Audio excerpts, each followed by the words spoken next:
just saw Hacksaw Ridge, directed by Mel Gibson, the movie that was apparently so great made everyone forget that he's anti-Semitic, and it's easily like it's the second worst film I've seen in this like marathon I've watched so far. Only Alien Covenant is worse than this, and it's not by much. Uh, Honestly, I'd say it's funny, but it's really kind of upsetting, is that the worst aspects of the movie are the aspects that it won Oscars for, the sound mixing and the editing. The sound mixing and editing in this movie were completely terrible. Like, they're in the middle of a battlefield, but they're talking to each other, and they can hear each other just fine, and Vince Vaughn, like, whispers to himself, and he can hear himself perfectly despite guns going off right next to him. And grenades are apparently like completely silent when they go off, and everything is just fine.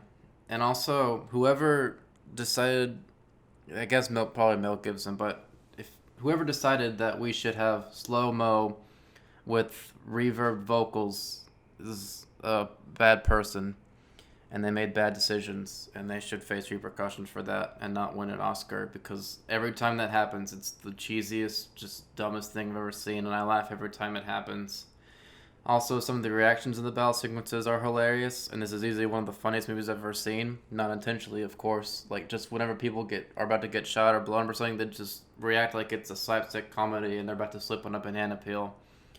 And the acting for side characters is not good. Hugo Weaving, Andrew Garfield, and yeah, that's really it. They were good, especially Hugo Weaving. The little bit he's in it, he's definitely like gives the best performance in this movie. And Andrew Garfield like works for his character.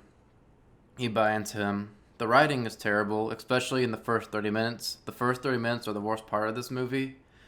Like, especially the editing with Hugo Weaving, like just slowly talking, and it's all reverbed, and it's bad. It's really bad. And then the writing about, like, are you gonna ask me another medical question? No, you just think you're the most beautiful person in the world. It's because it's dark in here. No, it's because you're so beautiful. It's just like, am I watching Attack of the Clones or something here? What happened to this Oscar-winning war film? I don't understand. And then yeah, this the whole first 3 minutes is just to get you to care about this guy before he goes off to war.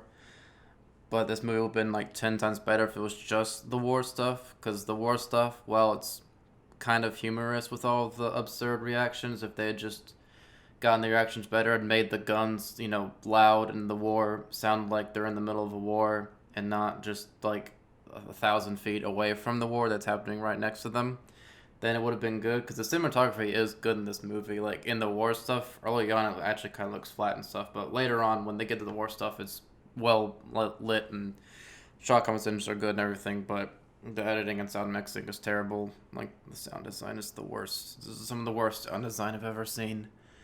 And it's obviously, like I said, really funny, especially with the first 30 minutes and all the cheesy, absurd dialogue, and him getting his donating his blood, and Hugo Weaving, and the line about Mom, why does Dad hate us? He doesn't hate us. He hates himself. Like, I know this is based on like real people and stuff, but they could have written them like real people and not like movie characters, and not like characters that we've seen a million times before.